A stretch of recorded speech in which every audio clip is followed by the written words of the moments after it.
দিয়ে থাকেন, বিভিন্ন সুযোগ দিয়ে থাকেন যে আল্লাহর কাছাকাছি হওয়ার জন্য, আল্লাহর নিয়ামতগুলা খুব সহজেই নেওয়ার জন্য। তো অনেক সময় আমরা আমাদের যুক্তির মাধ্যমে আমরা বিচার করি যে আল্লাহর নাফরমানি এত করার পরেও আল্লাহ আমাদেরকে আযাব না দিয়ে আল্লাহর বন্ধু হওয়ার জন্য এত সুযোগ কেন দিচ্ছেন? আসলে এটার একমাত্র কারণ হচ্ছে আল্লাহ চান আল্লাহর বান্দাগণ আল্লাহর প্রিয় হয়ে যাক। বারবার সুযোগ দেওয়ার কারণে আল্লাহ এটাই প্রমাণ করছেন, আল্লাহর পক্ষ থেকে আমাদের কাছে এটাই মেসেজ যে আল্লাহ চান না আল্লাহর বান্দাকে কষ্ট দিতে, আল্লাহ চান না আল্লাহর বান্দাকে আযাব দিতে। আল্লাহ চান আল্লাহর সমস্ত বান্দারা আল্লাহর দিকে ফিরে আসুক, সেজন্য এত সুযোগ। আর এই সুযোগগুলো আমাদেরকে অবশ্যই কাজে লাগাতে হবে।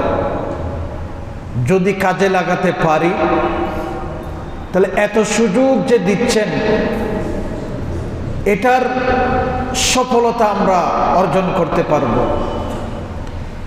এই সুযোগগুলোর মধ্যে আরেকটা সুযোগ আমাদের কাছে এসেছে, সেই সুযোগের নাম হচ্ছে পবিত্র রজবুল মুরজ্জব মাস। অত্যন্ত গুরুত্বপূর্ণ একটি মাস।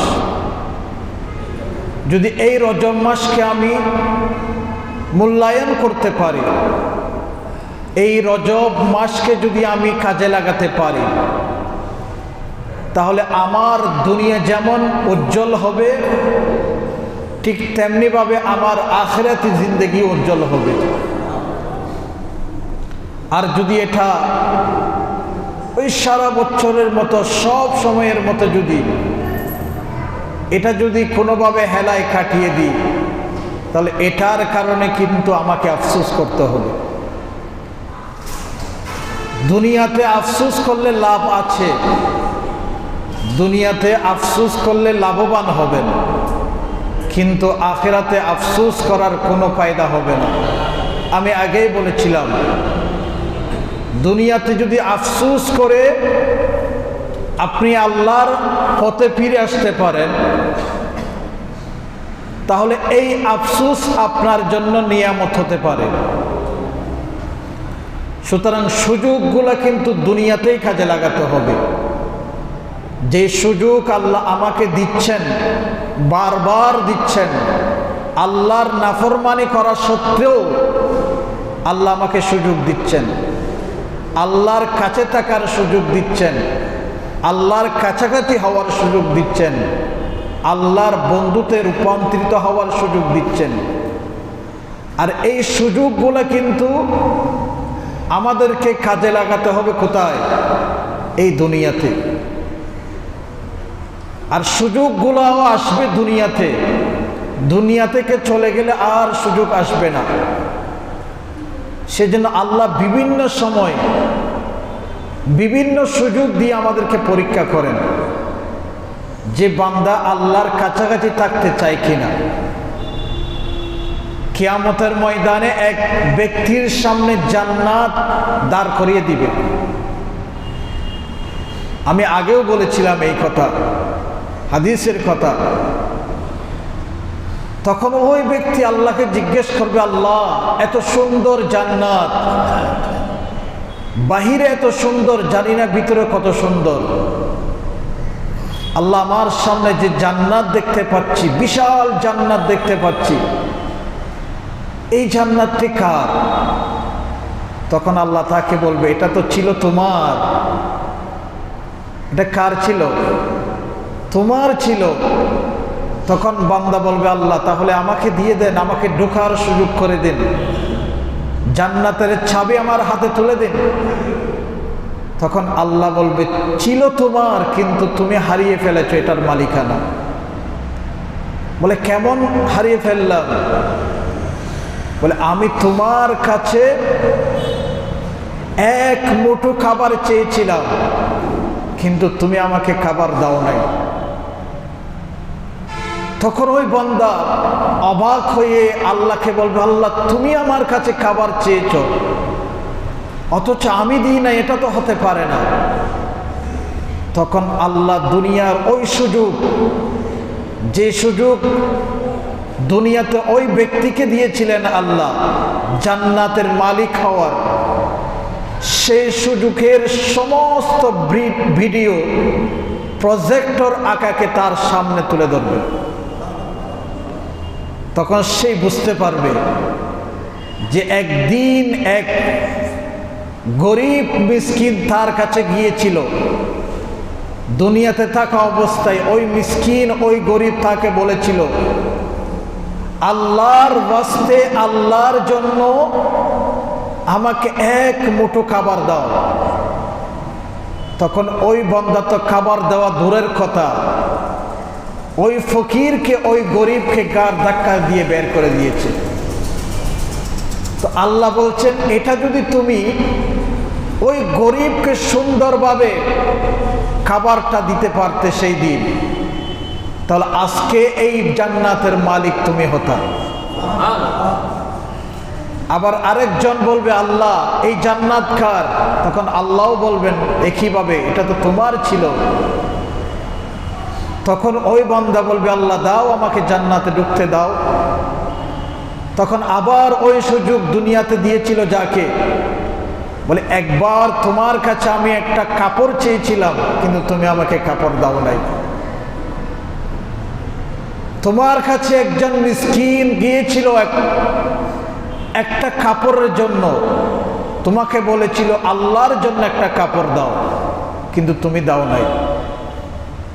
সুযোগ দুনিয়াতে তোমাকে দিয়েছিলাম, এটা তোমার কাছে সামান্য মনে হয়েছিল দুনিয়াতে, এটাকে তুমি পাত্তা দাও নাই। যদি সেই দিন সেই সুযোগ, যদিও বা ছোট সুযোগ, তুমি যদি কাজে লাগাতে পারতে, এই সামান্য সুযোগের বিনিময়ে আজকে বিশাল জান্নাতের মালিক হতে পারতে। তো যেটা বলছিলাম, সুযোগ কিন্তু আল্লাহ আমাদেরকে প্রতিনিয়তই দিচ্ছেন, আমরা বুঝতেছি না। একটা জিনিস মনে রাখবেন, কোনো গরিব মিসকিন তাদের প্রয়োজন মিটানো অথবা কোনো প্রয়োজন ব্যক্তির প্রয়োজনীয় জিনিসটি মিটানো, এটা মিটাতে পারা মানে আল্লাহ আপনাকে সুযোগ দেওয়া। এটা আল্লাহর ভালোবাসা পাওয়ার একটা বড় মাধ্যম। যেমন মুসা আলাইহিস সালাম আল্লাহকে বলেছিলেন, আল্লাহ তুমি যে মানুষকে ভালোবাসো এটার প্রমাণ কি, এটার দলিল কি? তুমি যে মানুষকে ভালোবাসো এটা কেমনে বুঝবো? তখন আল্লাহ মুসা আলাইহিস সালামকে বলেছিলেন, হে মুসা শুনো, কোনো মানুষকে যদি দেখো গরিব মিসকিন অসহায় মানুষ ভালোবাসতেছে, তখন মনে করবে ওই মানুষকে আমি আল্লাহ ভালোবাসতেছি। অর্থাৎ যার প্রতি গরিবের ভালোবাসা থাকবে, এটা শুধু গরিবের ভালোবাসা নয়, এটা আল্লাহর ভালোবাসা। তো সেজন্য কোনো মানুষকে গরিব ভালোবাসতে দেখলে মনে করবেন এটাকে শুধু গরিবরা ভালোবাসতেছি না, এটাকে আল্লাহ ভালোবাসেন বিদায় গরিব মিসকিনরা তাকে ভালোবাসতেছে। সেজন্য আল্লাহর ভালোবাসা, নিজের উপর আল্লাহর এহসান নিজের উপর নেওয়ার জন্য, আপনাকে আল্লাহ এহসান করুক, এটা যদি আপনি চান, তাহলে আপনাকে অবশ্যই গরিবকে এহসান করতে হবে, ফকিরকে এহসান করতে হবে, অসহায়কে এহসান করতে হবে। এই এহসান করতে পারা মানেই আল্লাহ আপনাকে সুযোগ দেওয়া। এই সুযোগটা আমরা বুঝি না। তো এইভাবে বলছি, এই রজব মাস আমাদের জন্য অনেক বড় একটা সুযোগের মাস, অনেক প্রিয় একটি মাস। রজব মাসের বেশি বেশি ইবাদত করার বেশি বেশি ইবাদত করার একটা নির্দেশনা নবীজির পক্ষ থেকে এসেছে। রজব এসে গেছে মানে রমজান আমাদেরকে হাত ছানে দিয়ে ডাকতেছে। সামনে মাঝখানে একটি মাস শাওয়াল, এরপরে রমজান। তো রজব মাস এটা রমজানের ক্ষেত্র, রমজানের প্রস্তুতি নেওয়ার শুরু হয় এই রজব থেকে। রমজানে যদি আপনি আপনার ইবাদতের ফল ভোগ করতে চান, তাহলে এই রজব মাস থেকে আপনাকে বীজ বপন করতে হবে ইবাদতের। কারণ আপনি তো বীজ বপন করার সাথে সাথে তো আর ফল আশা করতে পারবেন না, ঠিক না? কৃষকরা বীজ বপন করার সাথে সাথে জমিতে ফসল ফলে না, এটার বিভিন্ন প্রক্রিয়ার মাধ্যমে ফসলটা ফলাতে হয়, অনেক কষ্টের মাধ্যমে। তো রমজানের ইবাদতের ফসল যদি আপনি গড়ে তুলতে চান, তাহলে আপনাকে অবশ্যই রজব থেকে আপনাকে ইবাদতের চাষ শুরু করতে হবে। তো যেটার সুযোগ আল্লাহ আমাদেরকে দিয়েছেন, রজব মাস আমাদের কাছে চলে এসেছে। আল্লাহ চাইলে রজবের আগে আমাকে দুনিয়া থেকে উঠাই নিতে পারতেন, ঠিক না? অনেক মানুষ চলে গিয়েছে, গত রজবে ছিল, গত রমজানে ছিল, অথচ এই রজবের মধ্যে নাই। তো আল্লাহ আমাকে রজব পাওয়ার একটা সুযোগ করে দিয়েছেন, এটাকে হেলাই কাটিয়ে না দিয়ে আমার ইবাদতের মাধ্যমে এটাকে মূল্যায়ন করতে হবে। তো এই রজব মাস,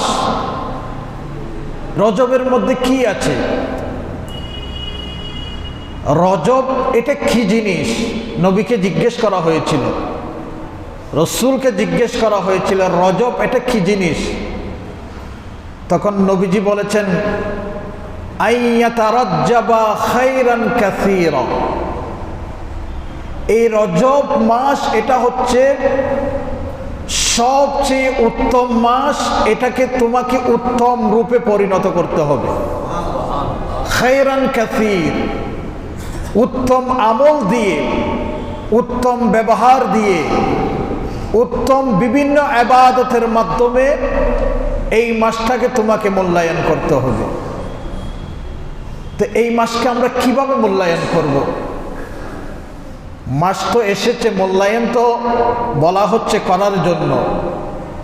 এই মাসে কয়েকটা কাজ, 3-4টা কাজ যদি আপনি করতে পারেন, তাহলে এই মাসের মধ্যে আপনি এই মাসকে যেভাবে মূল্যায়ন করা দরকার এইভাবে মূল্যায়ন করতে পারবেন। একটা জিনিস মনে রাখবেন, আমাদের জীবনে কিন্তু বরকত উঠে গেছে। বরকত আজ থেকে 20-30 বছর আগে যেমন ছিল, এই বরকত কিন্তু আমাদের জীবন থেকে অনেক দূরে চলে যাচ্ছে। আগে মানুষের আয় ছিল কম, বরকত ছিল বেশি, ঠিক না? এখন আয় বেশি, বরকত কম, যার কারণে মানুষের অভাব বেশি। একটা হচ্ছে আয়, আরেকটা হচ্ছে বরকত। আপনার সামান্য ইনকামের মধ্যে যদি বরকত থাকে, তাহলে আপনি সারা মাসে অনায়াসে ব্যবহার করে মাস শেষে আরো বরকত হয়ে অবশিষ্ট থেকে যাবে ইনকামের অংশ। আবার যদি আপনি অট্টালিকা অর্জন করেছেন, কিন্তু আপনি ওই অট্টালিকার মধ্যে কোনো ফায়দা পাচ্ছেন না, বরকত পাচ্ছেন না, কারণ আপনার কাছে বরকত নাই। তা আপনারা বলুন, ইনকাম বেশি হওয়া ভালো নাকি কমের মধ্যে বরকত হওয়া ভালো? অবশ্যই বরকত হওয়া ভালো। সেজন্য আমাদের উচিত, আমরা বেশি চাই না, তবে যা পাই তার মধ্যে আল্লাহ যেন বরকত দেন। আর এই বরকত পাওয়ার বড় একটা মাধ্যম হচ্ছে এই রজব মাস। আমি যদি সুন্দরভাবে চলতে পারি, সুন্নাহ তরিকা অনুযায়ী যদি চলতে পারি, তাহলে আল্লাহ শুধু আমার অর্জনের মধ্যে বরকত নয়, আমার হায়াতের মধ্যে বরকত দিবেন, আমার পরিবারের মধ্যে বরকত দিবেন, আমার সব কাজের মধ্যে বরকত দান করবেন। সেই জন্য এই রজব মাসে কিভাবে বরকত হাসিল করতে হয় কয়েকটি পদ্ধতি নবীজি আমাকে শিখিয়েছেন, আমাদেরকে শিখিয়েছেন। যেমন প্রথম পদ্ধতি হচ্ছে নবীজি একটা দোয়া আমাদেরকে শিখিয়েছেন, যে দোয়াটা আমরা অনেকেই জানি। যেই নবীজি আমাকে বলেছেন এই দোয়াটা তোমরা সব সময় পড়বা রজব মাসে, সেই দোয়াটি হচ্ছে আল্লাহুম্মা বারিক লানা ফি রজবি ওয়া শাবান। হে আল্লাহ, তুমি আমাকে রজব এবং শাবান মাসে বরকত দান করো। ওয়া বাল্লিগনা রমাদান, এবং এই বরকতের মাধ্যমে আমাকে রমজান মাস পর্যন্ত পৌঁছিয়ে দাও। দেখেন কত সুন্দর দোয়া নবীজি আমাকে শিখিয়েছেন। এটা নবীজির ভাষার দোয়া, যেটা উম্মতকে শিখিয়ে দিয়েছেন। আল্লাহুম্মা বারিক লানা ফি রজবি ওয়া শাবান ওয়া বাল্লিগনা শাহর রমাদান। এটা আপনাদের মনে থাকবে? একটু আমার মুখে মুখে বলেন, আল্লাহুম্মা বারিক লানা ফি রজবি ওয়া শাবান ওয়া বাল্লিগনা শাহর রমাদান। এটা মুখস্থ করে ফেলবেন। দৈনিক কমপক্ষে 5 ওয়াক্তে 5 বার বলবেন। বেশি বলতে পারলেও তো বেশি বরকত আপনার হাসিল হবে। যদি স্মরণ না থাকে অন্তত পক্ষে 5 ওয়াক্ত নামাজের পরে, ফরজ নামাজের পরে আল্লাহর দরবারে ফরিয়াদ করবেন এই দোয়াটা, আল্লাহ তুমি আমাকে এই রজব এবং শাবান মাসে বরকত দান করো, এবং রমজান মাস পর্যন্ত এই বরকতের মাধ্যমে আমাকে পৌঁছিয়ে দাও। দেখবেন এটা যদি আপনি খুলুসিয়তের মাধ্যমে, একনিষ্ঠার মাধ্যমে যদি আপনি আল্লাহর দরবারে ফরিয়াদ করেন, ইনশাআল্লাহুল আজিজ, যেহেতু নবীজি বলেছেন, আপনার আর অভাব থাকবে না। ইনকাম কম হতে পারে কিন্তু অভাব আপনার থাকবে না, বরকত আর বরকত হবে। তো 1 নম্বর কি বললাম? এই দোয়াটা যদি মুখস্থও করতে না পারেন তাহলে বাংলাতে যেটা বাংলায় বললাম এটাই বাংলায় বলবেন, আল্লাহর দরবারে সব সময় ফরিয়াদ করবেন।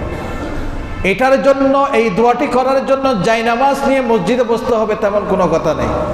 আপনি হাঁটতেছেন, হাঁটার মাধ্যমে এই দোয়াটি করতে পারেন। কোনো একটা ব্যবসা প্রতিষ্ঠানে আপনি ক্যাশের মধ্যে বসেছেন, এই দোয়াটি সব সময় তেলাওয়াত করবেন, ব্যবসার মধ্যে বরকত আল্লাহ আপনাকে দিবে। ঘরের মধ্যে বসে আছেন, এই দোয়াটি সব সময় করবেন, আল্লাহ আপনার ঘরের মধ্যে বরকত দিবে। 1 নম্বর বললাম কি দোয়া, এই দোয়াটি সব সময় করবেন এই রজব মাসে। 2 নম্বর কাজ হচ্ছে বেশি বেশি নেক আমল করবেন। এই মাসে বেশি নেক আমল করার চেষ্টা করবেন, নফল রোজা রাখার চেষ্টা করবেন এই মাসে। বেশি না পারলে সপ্তাহে 2 দিন, বৃহস্পতিবার এবং শুক্রবার 2 দিন রোজা রাখবেন। 2 দিন রোজা রাখে 5 সপ্তাহে 10টি রোজা হয়ে যাবে, আর যদি 4 সপ্তাহ হয় 8টি রোজা হয়ে যাবে। বেশি বেশি নফল নামাজ আদায় করবেন। নেক আমল, যত বেশি নেক আমল করতে পারেন, গরিব মিসকিন মানুষকে দান করবেন, মসজিদ মাদ্রাসায় দান করবেন। এই মাসে নেক আমল যত পারেন নেক আমল করবেন। 3 নম্বর কাজ হচ্ছে যত গুনার কাজ আছে সমস্ত গুনার কাজ থেকে এই মাসে অন্ততপক্ষে বিরত থাকবেন। কোনো গুনার কাজে হাত বাড়াবেন না, কোনো গুনার কাজে পা বাড়াবেন না, সমস্ত গুনার কাজ থেকে বিরত থাকবেন। এবং 4 নম্বর কাজ হচ্ছে অহেতুক কাজ থেকে বিরত থাকবেন। অহেতুক কাজ সেটা কিন্তু সবার আছে, আমারও আছে। অনেক সময় আমরা অনেক অহেতুক কাজ করে ফেলি যেটা আমরা নিজেরাও জানি না। যেমন মোবাইল, এই মোবাইলটা আমরা একটু ফ্রি থাকলে মোবাইলটা চালাতে ব্যস্ত হয়ে যাই। তো এই রজব মাসে চেষ্টা করবেন যেন মোবাইল থেকে দূরে থেকে শুধু যেটার প্রয়োজন হয়, মোবাইলের যেই কাজ প্রয়োজন হয়, যখন প্রয়োজন হয় তখন ওই কাজটা মোবাইলের মধ্যে সেরে বাকি কাজটুকু ইবাদতের মধ্যে কাটাবেন। অহেতুক কোনো কাজ করবেন না। অনেক সময় আমরা বিভিন্ন চায়ের দোকানে, বিভিন্ন বন্ধু বান্ধবের আড্ডায় বসে বিভিন্ন সময় নষ্ট করে ফেলি, ঠিক না? যেটা গ্রামগঞ্জে বেশি হয়ে থাকে। বিভিন্ন দোকান পাটে বসে সময় কাটতেছে না, গল্প গুজবের মাধ্যমে সময় কাটাচ্ছি।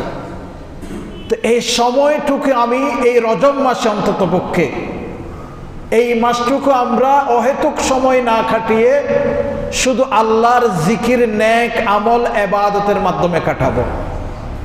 এটা বিশ্বাস রাখেন, এই নিয়তে যদি আপনি আপনার অহেতুক সময়কে কাটান যে এই রজব মাস আমি একটা মুহূর্ত অহেতুক কাটাবো না, যদি এটার নিয়ত করে আপনি নেক আমল করতে থাকেন, এই একটি মাস নেক আমলের বিনিময়ে আল্লাহ আপনাকে এমনভাবে কবুল করবে, বাকি 11টি মাস আর আপনি অহেতুক কাজের মধ্যে লিপ্ত হবেন না। ওইভাবে আপনাকে আল্লাহ প্রস্তুতি করে নেবেন। তো সেই জন্য যেটা বলছিলাম, এই 4টা বিষয়, 4 বিষয়ের উপর আপনারা খেয়াল দিবেন। প্রথম নম্বর হচ্ছে যে দোয়াটি বলেছিলাম, আল্লাহুম্মা বারিক লানা ফি রজবি ওয়া শাবান ওয়া বাল্লিগনা শাহরু রমাদান। এই দোয়াটি বেশি বেশি পড়বেন, বেশি বেশি নেক আমল করবেন এবং গুনার কাছ থেকে সম্পূর্ণরূপে বিরত থাকবেন এবং সর্বশেষ অহেতুক যে কাজগুলো আছে সেই কাজগুলো থেকে সম্পূর্ণরূপে নিজেকে বিরত রাখবেন। এটা নবীজি বলেছেন, দোয়াটা নবীজি শিখিয়ে দিয়েছেন। এটা যদি বরকত না আসতো তাহলে বারিক লানা শব্দ নবীজি ব্যবহার করতেন না। হাদিস শরীফের মধ্যে তো অনেক শব্দ আছে, কিন্তু এই দোয়া শিখানোর মাধ্যমে নবীজি বারিক লানা শব্দ ব্যবহার করেছেন।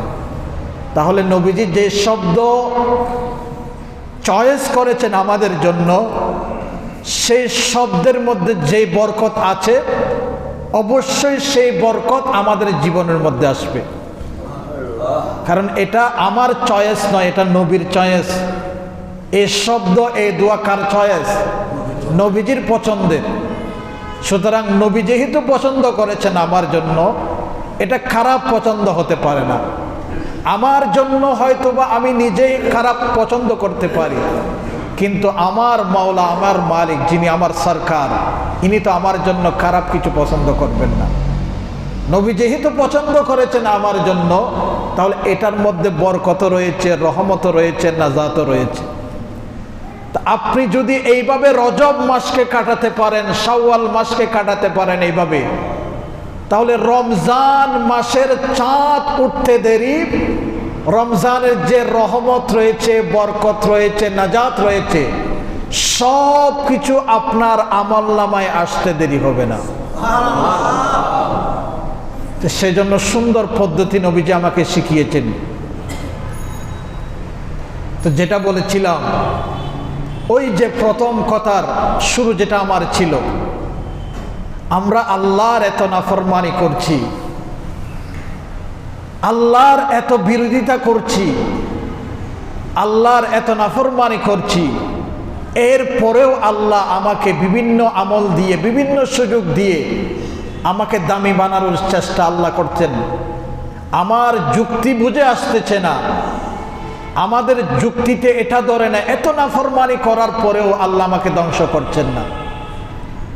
এত নাফরমানি করার পরেও আল্লাহ আমাকে বারবার সুযোগ দিচ্ছেন আল্লাহর পথে থাকার জন্য। কেন? এটা আল্লাহ আমাকে মহব্বত করছেন, বিদায় দিচ্ছেন। আল্লাহ চান আল্লাহ আমি যেন বিপদে না যাই, অন্যায় পথে না যাই, সঠিক পথে যেন থাকি। আচ্ছা, একটা উদাহরণ দিলে আপনারা বুঝতে পারবেন। আমাদের এই হাটহাজারিতে রড, সিমেন্ট, বালির দাম যত, এটার মূল্য যত, শহরের মধ্যে একটা ভালো উন্নত এলাকার মধ্যেও রড, সিমেন্ট, বালির দাম একই না? কি বলেন? কোম্পানি এখানে যে দরে বিক্রি করে, আপনি শহরের মধ্যে যদি জিসি মোড়, আগ্রাবাদ এলাকা, এটা তো চট্টগ্রাম শহরের মধ্যে উন্নত এলাকা, ঠিক না? কি বলেন? ওই এলাকার মধ্যেও রড সিমেন্টের দাম একই থাকে নাকি ওখানে বেশি থাকে? একই থাকে, ঠিক না? যদি একই থাকে রড সিমেন্ট বালির দাম আমাদের হাটহাজারী গ্রামের একই সমান যদি হয়ে থাকে, তাহলে এখানে একটা ফ্ল্যাটের স্কোয়ার ফিট 1000 টাকা হবে কেন, আর ওখানকার ফ্ল্যাটের একটা স্কোয়ার ফিট 5-6 হাজার টাকা হবে কেন? বুঝেন না মনে হয় কথা আপনারা? এখানে রড সিমেন্ট বালি এগুলা তো একই মানের জিনিস দিয়ে তৈরি করা হচ্ছে। যে রড, যে সিমেন্ট, যে বালি দিয়ে, যে সমস্ত উপাদান দিয়ে বিল্ডিং এখানে তৈরি করা হয়েছে, সেম দামের জিনিস দিয়ে ওই জায়গায় তৈরি করা হয়েছে, ঠিক না? তো এখানকার স্কোয়ার ফিটের দাম যদি 1000 টাকা হয়, জিসি মোড়ের একটা বিল্ডিং ফ্ল্যাটের দাম 5, 6, 10 হাজার টাকা হবে কেন? উন্নত কি জন্য হয়েছে? উন্নত এই জন্য হয়েছে কারণ আমাদের দেশের কিছু মানুষ রয়েছে যারা ধনী ব্যক্তি, উন্নত ব্যক্তি, শিক্ষিত ব্যক্তি, তারা এলাকার মধ্যে, গ্রামের মধ্যে থাকতে চায় না, ঠিক না? ওই মানুষগুলার কারণে স্থান উন্নত হয়েছে। ওই মানুষগুলার কারণে বিল্ডিং এর ফ্ল্যাটের দাম 2 গুণ, 3 গুণ, 4 গুণ হয়ে গেছে, ঠিক না? আচ্ছা, সামান্য মানুষ শুধু একটু ধনী হওয়ার কারণে, একটু শিক্ষিত হওয়ার কারণে, একটু পাওয়ারফুল হওয়ার কারণে তাদের স্থান যদি উন্নত হয়ে যায়, তাহলে আল্লাহ কি তাদের চেয়ে কম উন্নত? আল্লাহ কি তাদের চেয়ে গরিব? বলেন না। মানুষের চেয়ে আল্লাহ কি গরিব? তো মানুষ যদি উন্নত হওয়ার কারণে গ্রামগঞ্জে না থাকে, উন্নত এলাকায় যায় এবং উন্নত এলাকায় যাওয়ার কারণে যদি ওই এলাকার একটা ফ্ল্যাটের দাম কয়েক গুণ বেড়ে যায় এবং তারা যদি গ্রামে না থাকে, ওই উন্নত এলাকায় থাকে, তা আল্লাহ তো পারতেন, আল্লাহ যেহেতু তাদের চেয়ে ধনী এবং তাদেরকে ধনী বানিয়েছেন আল্লাহ, তাহলে আল্লাহ তো চাইলে এই মসজিদ, আল্লাহর ঘর, এটাও তো ওই এলাকার মধ্যে করতে পারতেন। আল্লাহর এই মসজিদ, আল্লাহর এই ঘর এই এলাকা তো করার দরকার ছিল না। কি বলেন? দুনিয়াবি যুক্তিতে যেটা বলছি, উন্নত মানুষ যদি গ্রামগঞ্জে না থাকে, শহরে থাকে, তাহলে উচিত ছিল এই মসজিদও এই গ্রামগঞ্জে না করে শহরে করার দরকার ছিল। একটা মুরাদপুর এলাকায় মসজিদ হওয়া দরকার ছিল, আর একটা 2 নম্বর গেট হওয়া দরকার ছিল, আর একটা জিসি মোড় হওয়া দরকার ছিল, আর একটা আগ্রাবাদ হওয়া দরকার ছিল, ঠিক না? এই গ্রামগঞ্জে আমাদের 2 নম্বর এলাকার মধ্যে, অলল দিঘির এলাকার মধ্যে তো মসজিদ হওয়া দরকার ছিল না। কারণ যেহেতু ধনী, এটা আল্লাহ বানান, আল্লাহ সৃষ্টি করেন, তো আল্লাহ তো তাদের চেয়ে আরো বেশি ধনী। আল্লাহ যেহেতু আরো বেশি ধনী, আল্লাহর ঘর গ্রামে না হয়ে শহরে হওয়া দরকার। কি বলেন? যুক্তি তো এটাই বলে। কিন্তু আল্লাহ প্রতিটা গ্রামে, প্রতিটা মহল্লায় মহল্লায় আল্লাহর ঘর সৃষ্টি করেছেন, যেন মানুষ কষ্ট করে শহরে যেতে না হয়, হেঁটে হেঁটে, গাড়ি ভাড়া দিয়ে। মানুষ যেন সহজে আল্লাহর ঘরে ঢুকতে পারে, আল্লাহর ইবাদত করতে পারে, আল্লাহর দ্বীনের পথে যেন আসতে পারে। তো যেহেতু মসজিদ আমার ঘরে করেছেন, আমার মহল্লায় করেছেন, সুতরাং এটা আমার কারণে হয় নাই, এটা আল্লাহর পক্ষ থেকে হুকুম হয়েছে বিদায়, আল্লাহ আমাদের উপর করুণা করেছেন বিদায় এই ঘরটা করতে পেরেছি এবং আমরা মসজিদে আসতে পেরেছি, ঠিক না? কি বলেন? এখানে কোনো মানুষ বলতে পারবে না যে আমার কারণে এই মসজিদটা হয়েছে, বলতে পারবে? যদিও বা এককভাবে একজন করে দেয়, অনেক মসজিদ আসে না, একজনেই করে দেন, ওই মানুষও কোনোদিন বলতে পারবে না যে আমি না থাকলে এই মসজিদ হতো না, আমার কারণে এই মসজিদটা হয়েছে, ঠিক না? এটা হয়তোবা আল্লাহ তোমার প্রতি মেহেরবান দয়া করেছেন বিদায় তোমাকে আল্লাহ সুযোগ দিয়েছে যে আল্লাহর জন্য একটা ঘর তৈরি করা। ঠিক তেমনি ভাবে অত্র এলাকার মহল্লার মানুষদের জন্য আল্লাহ করুণা করেছেন, তাদের উপর মেহেরবানি করেছেন বিদায় আপনারা পেরেছেন আপনাদের এলাকার মধ্যে আল্লাহর একটি ঘর নির্মাণ করতে। নয়তো আপনার প্রতি যদি মেহেরবান না হতো, আপনাদের প্রতি যদি মেহেরবান আল্লাহ না হতো, আপনারা হাজার কোটি চেষ্টার মাধ্যমেও আল্লাহর ঘর নির্মাণ করতে পারতেন না। তো আল্লাহর প্রতি যেভাবে আল্লাহ আমার প্রতি এহসান করেছেন, তো এহসানের বদলা আমাকেও সেইভাবে দিতে হবে, ঠিক না? নিয়ামত যেহেতু আল্লাহ আমাকে দিয়েছেন, ওই নিয়ামতের শুকরিয়াও সেইভাবে আমাকে করতে হবে। যদি এই মসজিদ আমাকে আল্লাহ দিয়েছেন, এই মসজিদের আদব যদি আমি রক্ষা করতে না পারি, তাহলে এটা তো আল্লাহ যে নিয়ামত দিয়েছেন এটার না শুকরিয়া করা। শুধু মসজিদ বানালে হবে না, মসজিদের কিছু আদবও রয়েছে। সেজন্য আল্লাহ বলেছেন কোরআনের মধ্যে, খুযু যিনাতাকুম ইনদা কুল্লি মসজিদিন, তোমরা প্রত্যেক মসজিদের জিনত আদব রক্ষা করো। তো এই মসজিদের আদব আমরা কিভাবে রক্ষা করব? আমি আমার ঘরের মধ্যে যেভাবে ঢুকি সেভাবে কি ঢুকবো? আমি আমার ঘরে ঢোকার পরে যেভাবে ব্যবহার করি সেভাবে ব্যবহার করব? কারণ এটা তো আমার ঘর নয়, এটা কার ঘর? এটা আল্লাহর ঘর। সুতরাং আল্লাহ আমাকে রহম করে আল্লাহর ঘরে ঢোকার সুযোগ করে দিয়েছেন। এখন কত মানুষ এই মুহূর্তে রাস্তার মধ্যে হাঁটতেছে, আচ্ছা জুমার টাইম, এর পরেও কি গাড়ি বন্ধ আছে? এই মেইন রোডে গাড়ি চলছে না? তা গাড়ি কি এমনি খালি চলতেছে নাকি গাড়ির ভিতরে মানুষ আছে? তো নিশ্চয়ই যারা জুমার টাইমে জুমার নামাজের পরে সময় গাড়ি করে যাচ্ছেন, নিশ্চয়ই তারা নামাজ পড়তেছেন না, ঠিক কিনা? পড়তেছেন? যদি নামাজ পড়তেন তাহলে গাড়ি তো চলতো না। আর এটা তো অটোমেটিকলি চলতেছে না, গাড়িটা ভিতরে প্যাসেঞ্জার আছে, নয়তো বা ড্রাইভার আছে। তো আমাকেও তো আল্লাহ চাইলে ওই গাড়ি মধ্যে করে যারা যাচ্ছেন তাদের মতো করে রাস্তার মধ্যে চালাতে পারতেন, আল্লাহর ঘরে সুযোগ করে দিতেন না। আল্লাহ যেহেতু আমাকে আল্লাহর ঘরে আসার সুযোগ করে দিয়েছেন, সুতরাং আমি মসজিদ না বানালেও আল্লাহর ঘরে সামান্য একটু বসার সুযোগ করে দিয়েছেন, এটা আমার জন্য বড় নিয়ামত। তো এই নিয়ামতটা আমরা বুঝতেছি না।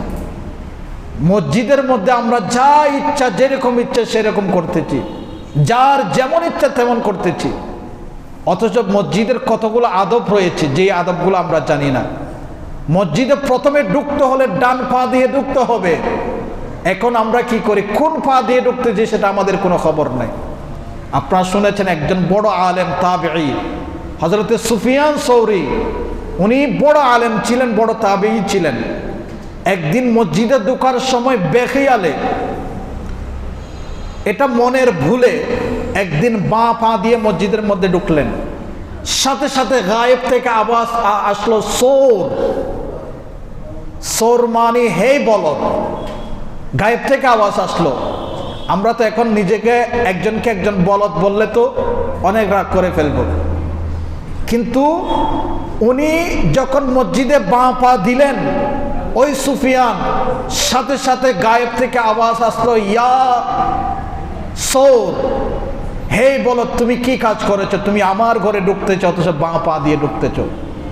তো সেই দিন থেকে হযরত সুফিয়ান সৌরি উনি এই কথা শোনার সাথে সাথে নিজের জন্য ওই সৌর, ওই বলদ শব্দটা নিজের জন্য বরকত মনে করে ফেললেন। কারণ এটা আল্লাহর পক্ষ থেকে যেহেতু তার প্রতি সম্বোধন করা হয়েছে, তখন তিনি বলতেছেন এখন থেকে আমার সুফিয়ান নামের পরে সৌরি থাকবে, বলদ থাকবে। যেহেতু আল্লাহর পক্ষ থেকে এটা শব্দ চয়ন আমার জন্য পছন্দ করেছেন। তো যেটা বলতেছিলাম, সামান্য বাঁ পা দিয়ে ঢোকার কারণে আল্লাহ নারাজ হয়ে গিয়েছেন, সাথে সাথে বলদ বলে আখ্যায়িত করেছেন। অথচ আমরা প্রতিনিয়ত কোন পা দিয়ে ঢুকতেছি আমাদের কোনো খবর নেই। এটা তো সামান্য ঢোকার পদ্ধতির কথা বলছি, আর সেই জায়গায় এসে আমরা দুনিয়াবি বিভিন্ন গল্প গুজব করতেছি, বড় বড় আওয়াজে কথা বলতেছি, অথচ মসজিদে বড় আওয়াজে কথা বলা, ছোট আওয়াজে কথা বলা, এটা কবিরা গুনাহ, কবিরা গুনাহ। আপনি মসজিদে এসেছেন কেন? সওয়াব নেওয়ার জন্য। যদি মসজিদে এসে আপনি কবিরা গুনাহ কামায়ে যান, সগীরা গুনাহও না, কবিরা গুনাহ কামায়ে যান, তাহলে মসজিদে এসে লাভটা কি?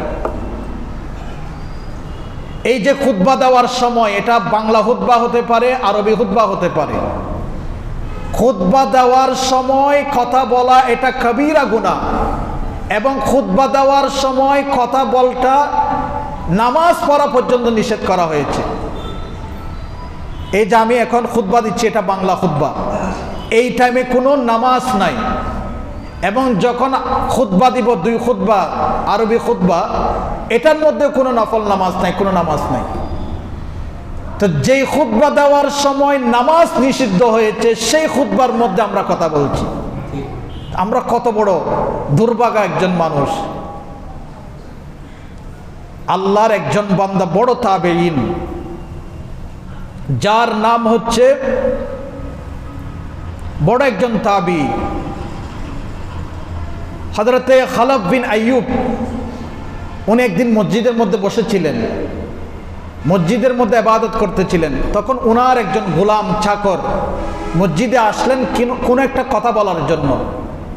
তো ওই গোলাম যখন আসলেন, তিনি দেখতে পেলেন গোলাম তার সাথে কথা বলবেন। তখন ওই খালাফ বিন আইয়ুব মসজিদ থেকে বের হয়ে গেলেন, মসজিদ থেকে বের হয়ে ওই গোলামের সাথে কথা বলতেছেন। তখন মানুষ জিজ্ঞেস করেছেন, আপনি মসজিদে ছিলেন, কিন্তু আপনার গোলাপ, আপনার চাকর আসার সাথে সাথে আপনি মসজিদ থেকে বের হয়ে মসজিদের বাইরে কথা বলেছেন। আপনি তো সামান্য কথা এটা মসজিদের ভিতরে বলতে পারতেন। তখন হযরতে খালাফ বিন আইয়ুব, বিখ্যাত তাবেঈ, ইনি বলতেছেন, না, এটা মসজিদ আমি চাইলে বলতে পারতাম, এটা তো দুনিয়াবি কথা, আর দুনিয়াবি কথা মসজিদের ভিতরে বলা এটা হারাম, আল্লাহর রাসূল নিষেধ করেছেন। কারণ আমি শুনেছি, নবীজি বলতে শুনেছি, মান তাকাল্লামা বিকালামিদ দুনিয়া ফিল মসজিদি আহবাতাল্লাহু আমালা 40 সানা। যেই ব্যক্তি মসজিদের মধ্যে দুনিয়াবি কথা বলবে, তার 40 বছরের ইবাদত ধ্বংস হয়ে যাবে, বাতিল হয়ে যাবে। এটা নবীজি বলেছেন। তো হযরত খালাফ বিন আইয়ুব বলছেন, আমি তো ইবাদত করতে পারি নাই, আমি যে নামাজ পড়তেছি আজকে, এটা যে কবুল হয়েছে এটা তো কোনো গ্যারান্টি নাই। তো আরো 40 বছরের ইবাদত যেগুলো কবুল হয়েছে, এগুলো ধ্বংস হয়ে যাবে। তো আমার একটা সিজদা কবুল হয়েছে যেখানে এটার গ্যারান্টি নাই, তাহলে 40 বছরের ইবাদত যদি বাতিল হয়ে যায়, তাহলে আমি মসজিদে এসে নামাজ পড়ার এটা ফায়দা কি? সেই জন্য এটা সামান্য হলে, এটা মামুলি হলেও, এটা যেহেতু দুনিয়াবি কথা বলার জন্য আমার গোলাম আমার কাছে এসেছে, সেই কারণে আমি মসজিদ থেকে বের হয়ে বাহিরে কথা বলেছি। এটা হচ্ছে মসজিদের আদব। তো সেই জন্য আমার যুবক ভাইয়েরা, যাদের উদ্দেশ্যে এই কথাগুলো বলা, তারা তো এখনো আসেনি মসজিদে। কার জন্য কথাগুলো বলছি? গত জুমায় যারা এই ডিস্টার্ব করেছিল, তারা তো এখনো মসজিদে আসে নাই। তো সেই জন্য আপনাদেরকে বলছি, আপনাদের পায়ে হাত দিয়ে বলছি, মসজিদের আদব রক্ষা করবেন। আমার নবীজি বলেছেন, কিয়ামতের একটি আলামত কি জানেন? কিয়ামতের আলামত হতে ইরতাফাআতিল আসওয়াদু ফিল মসজিদি, মসজিদের মধ্যে বেশি বেশি কথা বলবে, বড় আওয়াজে কথা বলবে। এটা নবীজির হাদিস, এটা বাস্তবে আমরা দেখছি। 1500 বছর পরে এসে আমরা একটা প্রমাণ পাচ্ছি। তো সেই জন্য আমার যুবক ভাইরা যারা আছেন, আপনাদেরকে আমি মনে কষ্ট আনার জন্য বলছি না, আপনাদের পায়ে হাত রেখে বলছি, এই মসজিদকে ঘর মনে করবেন না। এটা আপনার প্রতি আল্লাহর মেহেরবানি যে আপনাকে আল্লাহ মসজিদে ঢোকার সুযোগ করে দিয়েছেন, নয়তো ঢোকার আগে আপনাকে দুনিয়া থেকে নিয়ে যেতে পারতেন। তো বড় সুযোগ, সুতরাং সেই সুযোগটা আমরা কাজে লাগাবো। বেশি বলছি না, অনেক সময় হয়ে গেছে। আল্লাহ পাক সুবহানাহু ওয়া তাআলা আমাদেরকে আমল করার বোঝার তৌফিক দান করুন, আমিন। ওয়া মা আলাইনা ইল্লাল বালাগ। আসসালামু আলাইকুম ওয়া রাহমাতুল্লাহি ওয়া বারাকাতুহু।